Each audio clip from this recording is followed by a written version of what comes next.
Hello, and thank you for tuning in to another episode of Nac Edition. In this week's episode, we'll be strolling into the coverage of the Walk a Mile in Her Shoes experience, take a bite out of the croissants, coffee, and consent, dig deep into the Garden Gala and Earth Day soiree, cut into what new business opened in Nacogdoches, and of course the latest sports report of the Masters, NFL news, and more. Have to pick your kid up from school and can't make this episode? Well, that's what they make buses for, because Nac Edition starts now.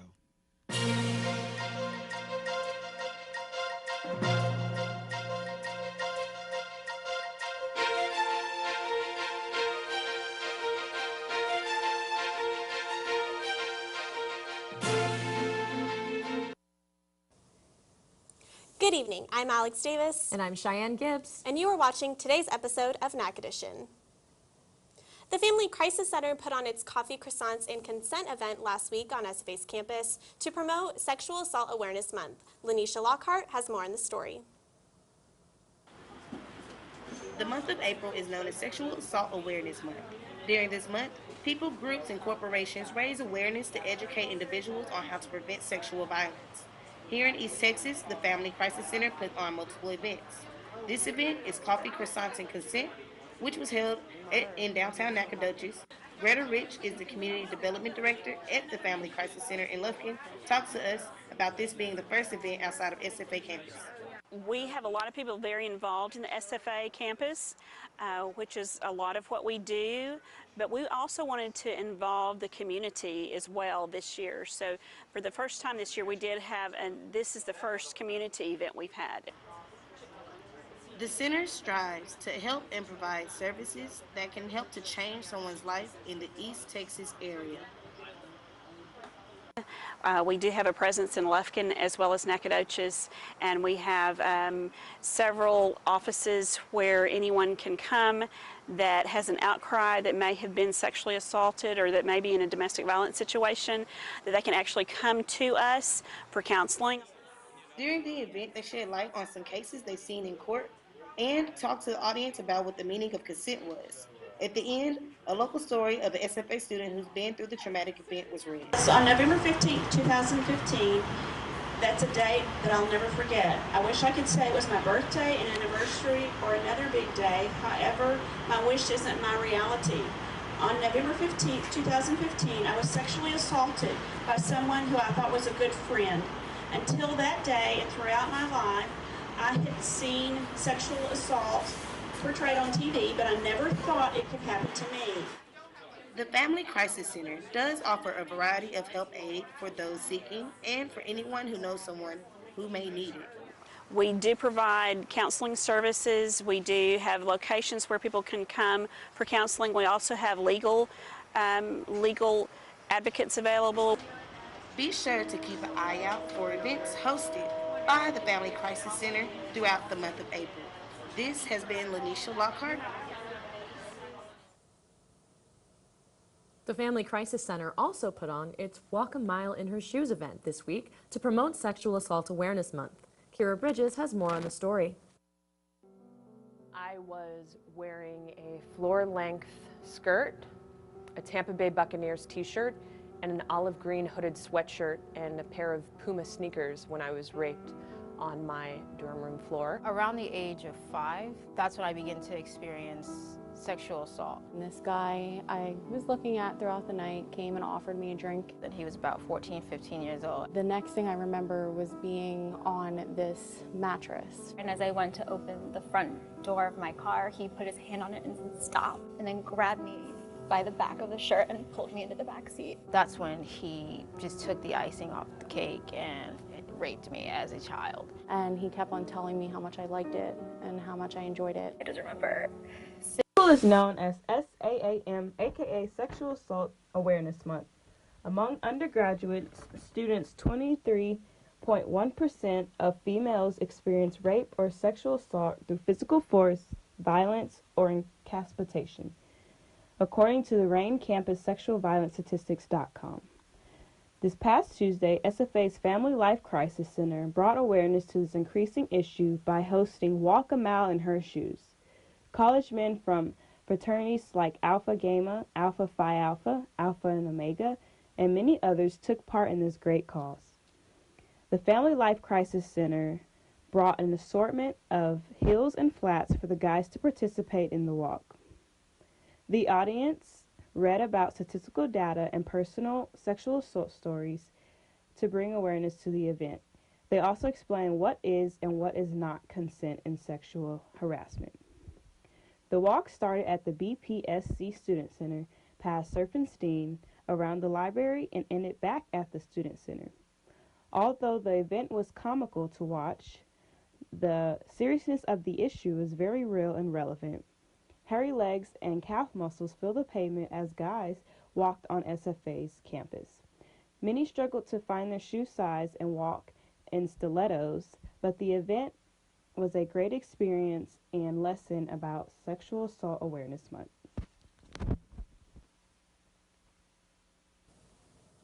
Texas Farm Credit in Nacogdoches recently celebrated its grand opening with a ribbon-cutting event. Javante Henry has more on the story. A new seed of business has been planted in the East Texas pines and now has sprouted into the sky. Texas Farm Credit Services celebrated the grand opening of its new Nacogdoches office with a ribbon-cutting ceremony and open house for customers, members of the business community, and the public. Texas Farm Credit is a rural lending cooperative that finances agricultural operations, agribusinesses, homes, and rural real estate and offers a variety of insurance services, something that holds true to the Nacogdoches culture. Here with more information is Angela Shannon. Well, I grew up on a farm up in Kansas, so agriculture was a natural fit for me. And so, we deal with farmers and ranchers every day, people who are buying property out in the country, investing in timberland, that kind of thing. So that really just fit my background. And I'll say, after 22 years, I still love coming to work every day. The new 3,600 square foot building located at 3338 Park Street is home to the lending cooperative's timber financing team. Customers and guests gathered at the new office for building tours and a ribeye lunch from CC's Smokehouse. Each guest has also received a Texas-shaped wooden cutting board bearing Texas Farm Credit's logo.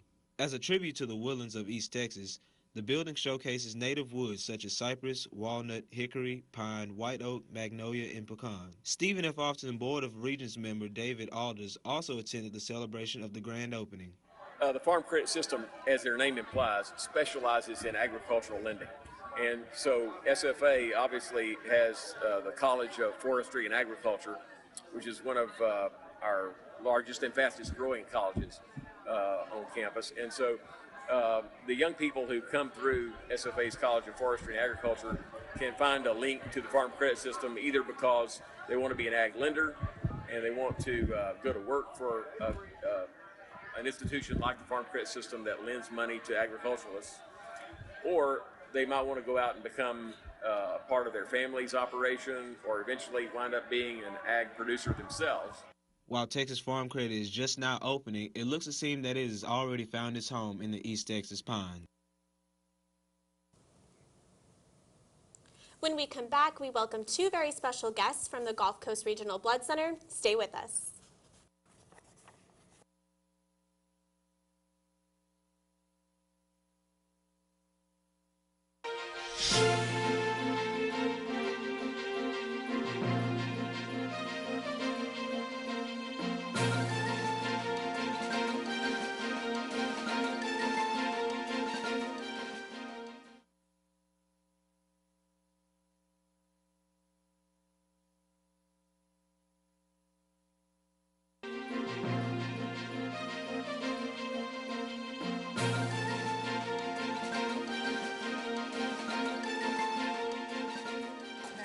With us today, we have Connie Weaver. She is the Donor Recruiter Coordinator for the Blood Center of Nacogdoches, and we have Tamra Billett, who is the Manager of Operations for the Blood Center of Nacogdoches, which is partnered with the Gulf Coast Regional Blood Center.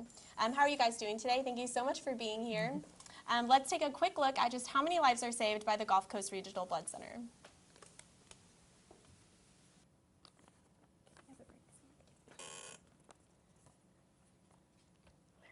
Something you're producing is something that you're actually helping someone get better. When you look at me, you may see a normal teenager.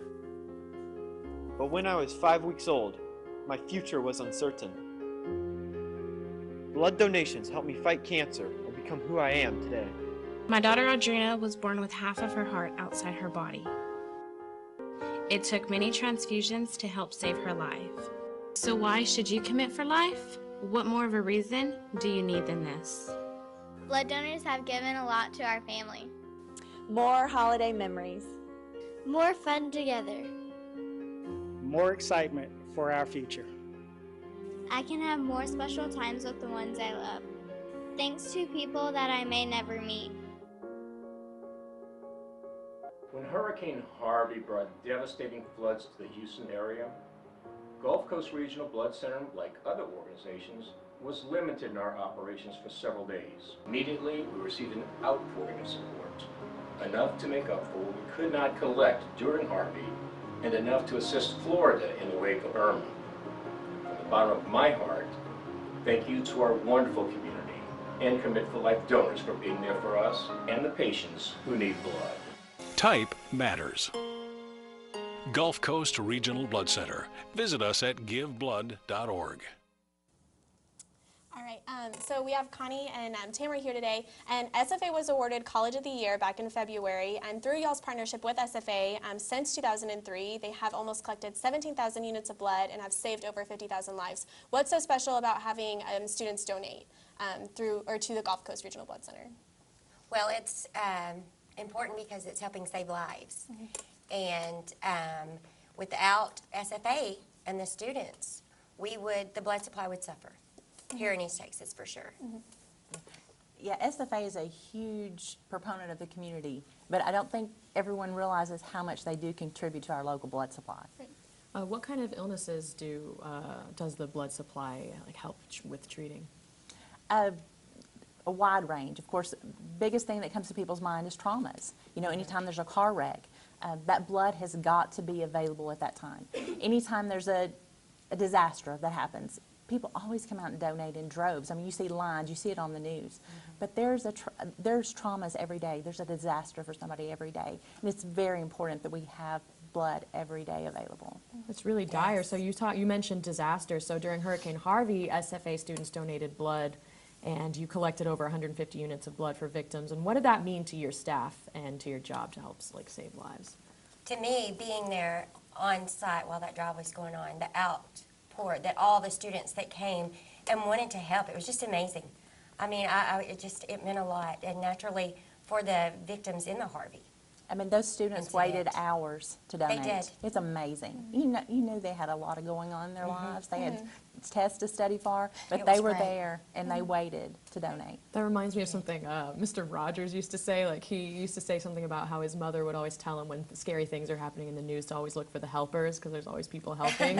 And that's so sweet. Like, there were so many helpers. There was. So besides SFA being one of y'all's biggest donors in Nacogdoches, what else regionally do y'all go to receive a big blood supply?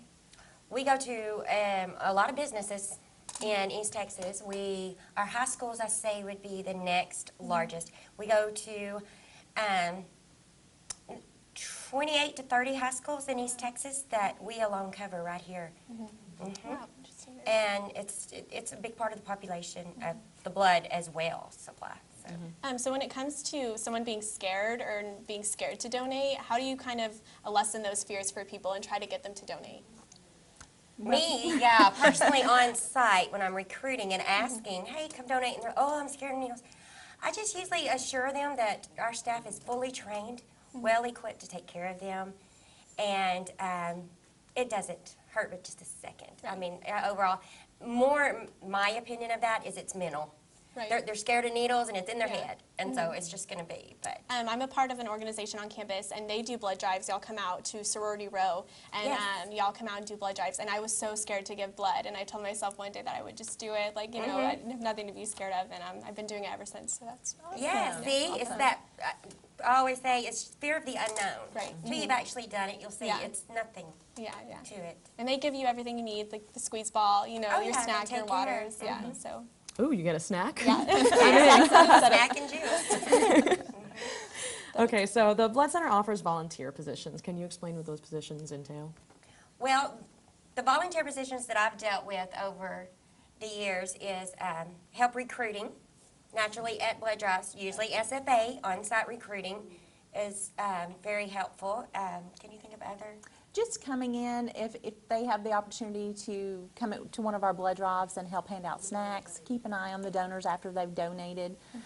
Just make sure that the donor has a wow experience. Give them, you know, that one-on-one attention that the staff may be busy with the other donors. Right. And Just that, to talk to them. Yes, that volunteer can sit there and give them that extra time. And make them feel, calm. And if someone wanted to have a blood drive come out, how does one go about that? Do they contact the blood center here in Nacogdoches? Yes, they would contact the blood center if they didn't have my information. The blood center would give it to them. Okay. And they would, we would talk about what organization it was or what the group wanted to do, how many is the population, and then we can either bring our donor coach or we can set up inside. Okay, great. And save many lives together. Yeah. Very exciting. So lastly, what would you say to someone who has never donated before and is interested in doing so? To donate blood and save lives. Just do it, huh? Just do it and save lives and realize how important you really are. Yeah, it's less than 10% of the population that actually donates. Okay. But someone, pretty much everyone in their lifetime is going to need blood, and definitely someone in their family. Right. So it's very important to take the time out of your schedule to give blood. Right. Would you like that percentage to be more like closer to 100% of people? Should every single person give blood? Absolutely. Not everybody's eligible. Right. But yes. Anyone who can should. But Absolutely. everyone that is eligible, if they would donate blood, at least there would never be a shortage. Never. Thank you so much, Tamara and Connie, for coming in and speaking with us today about the importance of blood donations. When we come back, we will take a look at the news happening in sports, so stay with us.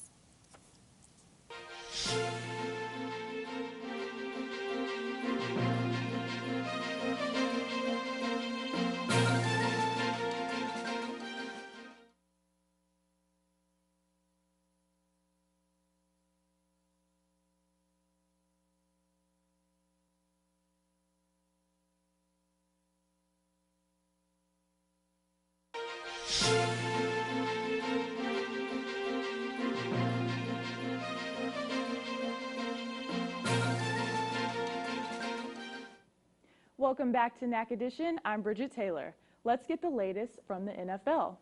Former Baylor superstar Robert Griffin III has recently signed a one-year agreement with the Baltimore Ravens to be the backup quarterback to Baltimore's own quarterback stud Joe Flacco. Initially, Ravens brought in Griffin to practice with free agent receivers, but overall he impressed the coaches. Griffin, who was the number 2 pick in the 2012 NFL Draft, was cut from the Redskins and then signed with the Cleveland Browns, where injuries became too much of an issue.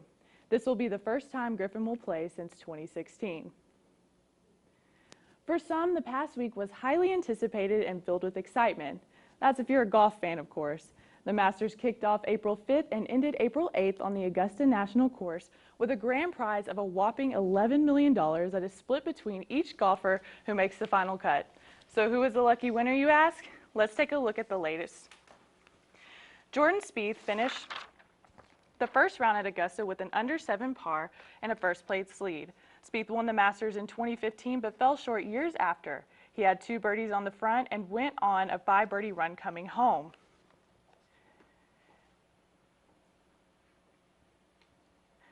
Tiger Woods returned to the Masters after a 2-year injury absence. He missed a lot of opportunities during the first round, but Masters viewers got multiple glimpses of the old Tiger. He said after the round that the score did not match his quality of play. He finished with a score of 73 and 1 over par. Big American names on the leaderboard for day 1 included Spieth, Finau, Kuchar, Hoffman, and Reed. Day 2 looked quite different, having Patrick Reed lead the race with a 9 under par.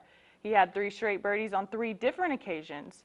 Reed finally got his first top 10 in a major at the 2017 PGA Championship, and with his 5 PGA Tour wins, he is trying to wrap up the Masters on top for day 3. Jordan Spieth started off rough with 2 bad swings from the tees on the first 2 holes, costing him 3 strokes right from the start. But things started to look up after 2 birdies led to an under par back 9, earning him a 4th spot on the leaders board.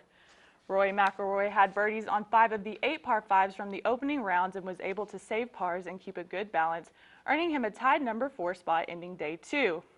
Day 3 continued to look positive for Texas native Patrick Reed with an under 14 par. He holds the first place spot for day 3, hoping to seal the title with only one more day left of play.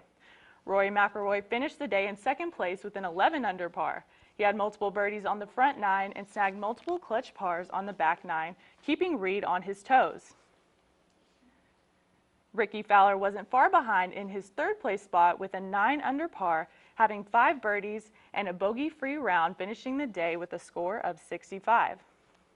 And finally, what we've all been waiting for. Patrick Reed has been showing out for day 2 and day 3, but 2015 Masters winner Jordan Spieth was not about to give up winning easily. Spieth nearly tied the course record, but unfortunately sealed Reed's fate after a bogey on number 18, and drumroll please, your 2018 Masters winner is no other than Patrick Reed. Reed has never finished top 10 in a major, but without any doubt, Reed has put himself on the map and forever holds a prestigious place in the Masters world. Congratulations to Patrick Reed. And like golf, another sport stays active year-round. The SFA track team held their only outdoor home meet this past weekend and honored the seniors who are leaving. Let's take a look. The Carl Knight Invitational Track Meet was hosted by SFA April 5th through 7th at Homer Bryce Stadium. This 3-day meet included both men and women competitors from multiple different schools, including our own Stephen F. Austin. Senior SFA participants were also honored during the meet because this would be the last time they would ever run on their home turf. I got to catch up with senior Carrie Gleason, who participates in 3 different events for SFA and knows just how bittersweet these last meets will be for him. I can almost guarantee that I'll cry at the end, and I don't know if I'm ready for that, so I'm still waiting for it to hit me, but there's still a lot of season left, and so I haven't let it hit me yet. I can't let my emotions get the best of me. Gleason runs the 110 hurdles, the 400 hurdles, and the 4x4, and with years of experience, he has his eyes on one particular prize. Nationals. I have a really good shot at going to Nationals for the 400 hurdles, and that's in Eugene, Oregon. I've been one time as an alternate, and it was the greatest trip of my life. And that was glory to God that I got to see that, because now it's just something that I can look forward to and strive for as a team is winning conference. We came just so close indoor, and we went into indoor thinking we didn't have a shot, like a snowball's chance. And so to be that close and not think you had any kind of chance just kind of got me amped up for outdoor conference. And although the weather averaged day 3 in the lower 40s, SFA fans showed out for their athletes, staying bundled up with thick clothes and even umbrellas. At the end of day 3, SFA men and women combined to earn 5 first-place spots and overall placed 32 times. Potentially 7 meets are set to take place, so SFA track has plenty of time to continue to show out for our school. With Nac Edition, I'm Bridget Taylor. And before we go, one headline that the media hasn't been able to stay away from is the Conor McGregor incident. Now, if you're not familiar, let me explain. On Saturday, UFC President Dana White stated McGregor's title as the lightweight champion would be stripped from him. McGregor tweeted an insult and crashed a pre-fight press event and then chunked a dolly, causing a scene that ended in chaos. He was arrested and is expected to be charged with assault after leaving UFC fighter Michael Chiesa in the hospital with a facial laceration. Well, that's the news in sports. Cheyenne and Alex, back to you. Last Thursday, the Fredonia Brewery hosted its weekly trivia night. Once a week, the brewery presents an evening of food, beer, and a trivia competition. It is put together by a company called Geeks Who Drink. It makes a homegrown pub trivia quiz modeled after those in Ireland and the UK. Every week, they put on hundreds of quiz nights all over the U.S., and Nac Edition is just one of the 35 venues across Texas. It is an incredibly popular event that has been welcomed here in East Texas. People of all ages turn out in large numbers, and last Thursday there was a staggering 21 teams involved. The event is far from fast-paced. Approximately, it takes 2 hours. The host purposely takes their time, allowing the participants to take it slow so they can soak in the atmosphere and enjoy something that will soak up their drink. For more information on venues and timings, you can visit their website at geekswhodrink.com. That has been this episode of Nac Edition. I'm Alex Davis. And I'm Cheyenne Gibbs. And tune in next week for a brand new episode. Have a great night.